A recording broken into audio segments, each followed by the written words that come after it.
अवाम के लिए खुशी की खबर, ईद उल अजहा पर 10 दिन की छुट्टियों का ऐलान।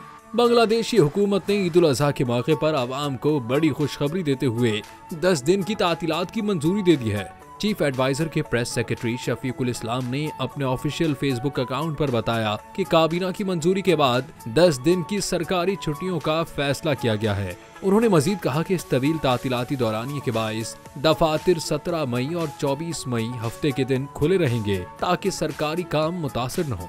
इसके अलावा मुशावरती काउंसिल ने इजलास में साइबर सिक्योरिटी से मुताल्लिक साइबर शरोखा आदेश 2025 के मुसव्विदे की भी मंजूरी दे दी है।